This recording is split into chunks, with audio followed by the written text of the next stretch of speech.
Shadowbolt Movie Night by Entity Relationship.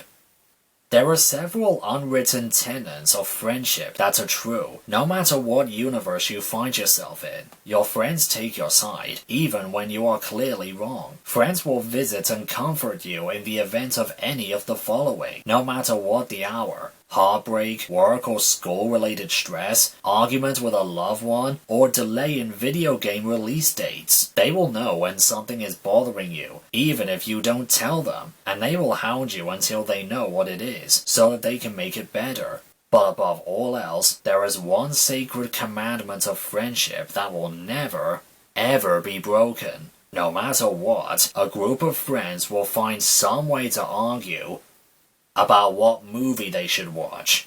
Nightmare Night 2, Nightmare Moon's Revenge! Sour Sweet yelled, holding up the DVD case. Lemon Zest shook her head. Nope, no way. I'm not watching that with you again. Not after last time. It was too scary. Oh, come on, Sour Sweet said, pushing the DVD case into Lemon Zest's face. It's not that scary. It's more cheesy than anything. The movie is not the scary part.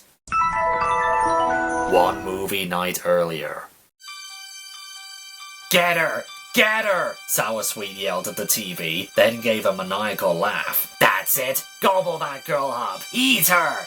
Indigo Zap, Lemon Zest, Twilight, Sugarcoat, and Sunny Flare sat on the far side of the couch, cautiously eyeing Sour Sweet as she sat on the beanbag, chomping down on popcorn with a sadistic grin on her face. So, let me get this straight, Twilight said, pushing her glasses up from the ridge of her nose. When she watches horror movies, she roots for the monsters? So it would appear, Sunny Flare said, gulping nervously. Hey, the film series is named after her, Sour Sweet said. Most of the good guys don't make it from one movie to the next. If I didn't like the bad guy, why would I watch it? Fair point, I suppose, Sunny Flare said, her voice still sounding unconvinced. Does anyone else think that the actress playing Nightmare Moon looks very familiar? Sugarcoat asked. It's a little tough to say, Indigo Zap said, grabbing a handful of popcorn and shoving it in her mouth. I mean, she's wearing a mask and all that makeup. Though, now that you mention it, Sunny Flare said, squinting at the TV, I do feel like I've seen her before. Twilight said, adjusting her glasses and looking closer at the screen. Now that you mention it, her hair is rather distinctive. It's almost like... Ha! Sour Sweet yelled as a scream came from the movie. She got the little brat! Ha! She sighed and leaned back into her beanbag chair. I love this movie. Maybe we shouldn't let Sour Sweet pick the movie again, Twilight said, scooting away nervously. I'm afraid they're giving her ideas. Sour Sweet gave a and dumped the DVD case onto the table. You're all just a bunch of wimps, you know that? Yeah, whatever, Indigo Zap said. I don't even know where you keep finding all these weird villain protagonist movies. Some of them are really obscure, like that one you made me watch, Mr. Books. That's a classic. Or Fragrance, Sunny Flare said, then shuddered. That movie sounded much more lighthearted than it was. Well, I'm not watching whatever boring thing you like, Sour Sweet said, sticking her tongue out at Sunny Flare. Probably movie adaptations or plays or something. Sunny Flare said. 1 week earlier. Yeah, Sunny Flare said, yelling at the TV. On screen, two men in martial arts robes rotated around one another, prepared to strike at the first sign of weakness, while throwing back and forth badly dubbed threats. Suddenly, one jumped up and landed a kick onto the other, then swept under his legs with a trip and proceeded to punch at the floored opponent. Kick his butt! Yeah, Sunny Flare said, blushing slightly. Drama Club Princess and all. Sure do love those classics. Yeah. And I'm guessing all you want to watch are those college flicks with all those wild parties. Sour Sweet asked Lemon Zest. Lemon Zest bit her lip and averted her gaze. 2 months earlier. And so the wolf fell in love with the sheep. A soft voice whispered through the dark theater. Lemon Zest sat on the edge of her seat, her eyes watering. How romantic, she said. She was summarily hushed by the surrounding audience. Lemon Zest leaned back into her chair and tipped down her hat, trying her best to conceal her rather distinctive green hair, just in case someone she knew happened to be there. She did have a reputation to maintain, of course. The screen zoomed out, flying up into the clouds, and the word Daybreak appeared on the screen in gold, calligraphic writing. Yep. College party flicks. That's totally what I want to watch, Lemon Zest said, her greenish-yellow eyes rapidly dotting back and forth, looking for someone to catch her in her lie. What about you, Twilight? Do you, only watch documentaries or something? Yeah, mostly, Twilight said, scratching the back of her head and blushing. 3 days ago. Where did that giant robot come from? Sunset Shimmer asked. Her arm was draped over Twilight's shoulders, and Twilight was cuddled up against her, Sunset Shimmer's red and yellow hair falling over the rims of Twilight's glasses. Shh, Twilight said. Don't try to pick it apart, just enjoy it.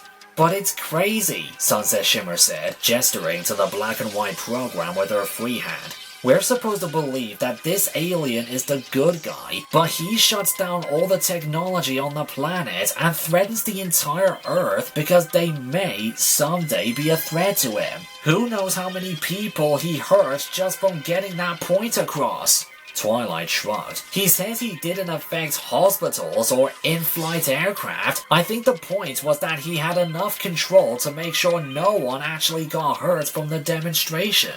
There's no way you can control it with that level of detail, Sunset Shimmer said. Even if you could, he's threatening to blow up the whole planet if people don't become more peaceful. These aren't the actions of a more peaceful society, just one with bigger guns. I don't think you're supposed to be taking it that seriously, Twilight said, smiling a little at Sunset's passion for the subject matter, despite herself. It's old cheesy sci-fi. Just let yourself turn your brain off for a few hours and enjoy it. Sunset sighed, but gave Twilight an affectionate smile and leaned back into the couch regardless. Well, I guess if even you can turn that big brain of yours off every once in a while, I can too.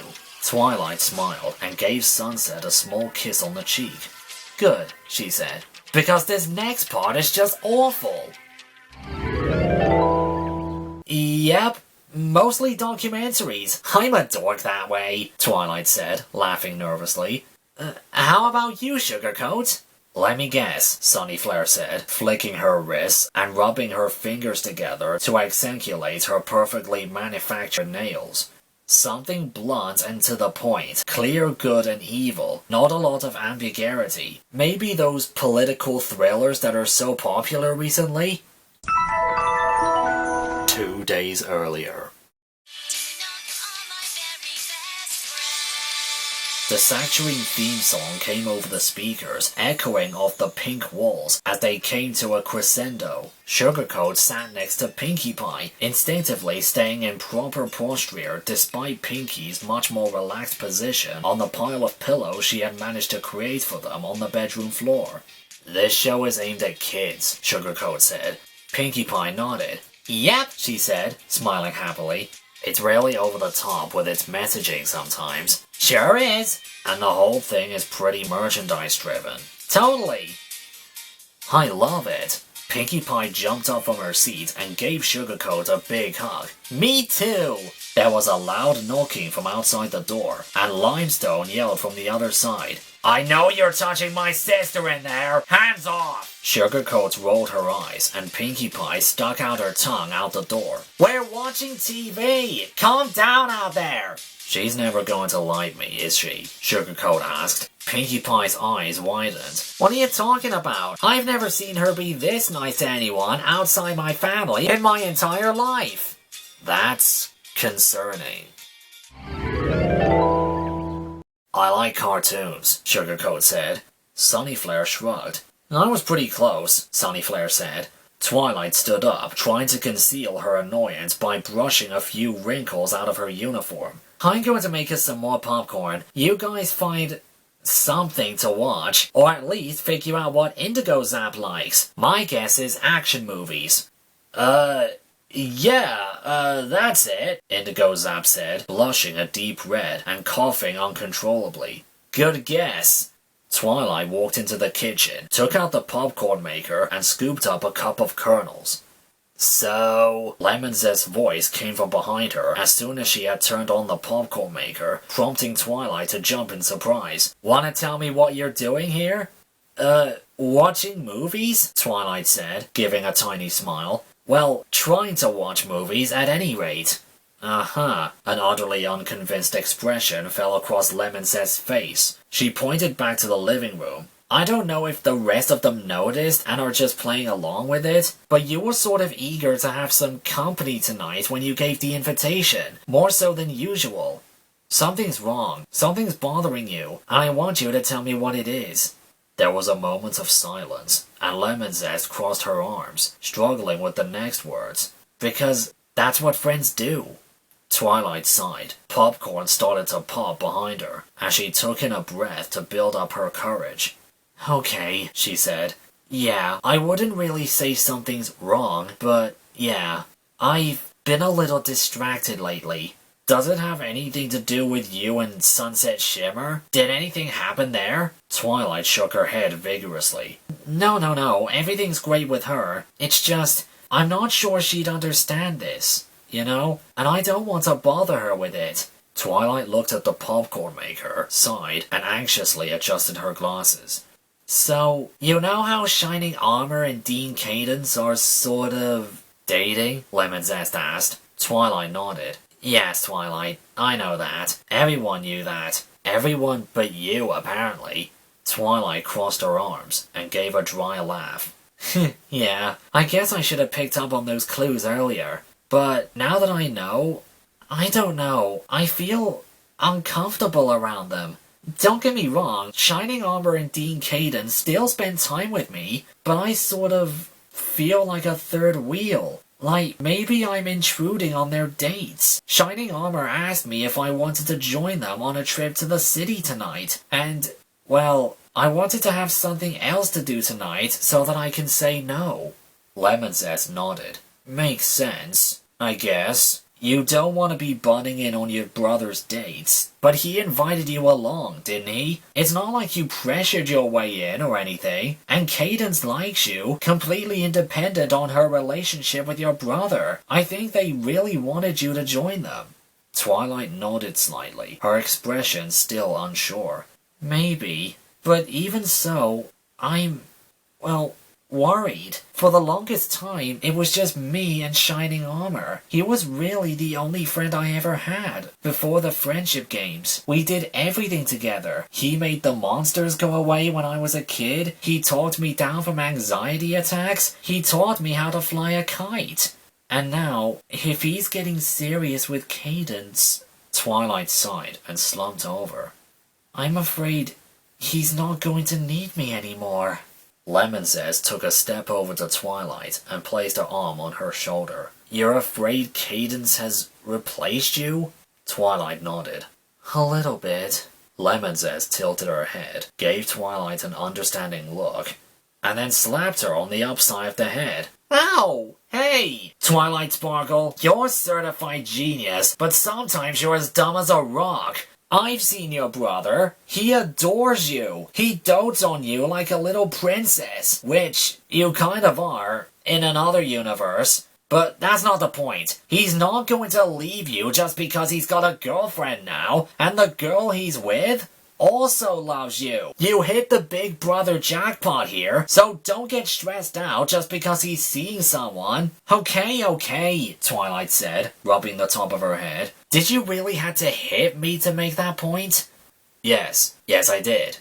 Hey Twilight! Indigo Zap yelled. She stuck her head in from the living room and waved a DVD case. We found something! Daring Do and the quest for the Sapphire Stone! Twilight blinked, then smiled. Oh, right. I forgot we had that. I haven't seen it yet. I love the book, though, so the movie's got to be good. 30 minutes later. This is terrible, Sugarcoat said. There was a general murmur of agreement throughout the living room. They're leaving out critical plot points from the book, Twilight said, resting her chin on both of her palms. The actress who plays Daring Do is awful, Indigo Zap said. The special effects just make me want to puke, Soursweet said as she stuck her tongue out. It's an obvious cash grab of a popular book series with none of the heart of the source material, Sunnyflare added. There was a pause, which Twilight broke. Anyone want to turn this off? No, no way, absolutely not. Twilight smiled and leaned back into the sofa. Yeah, me neither.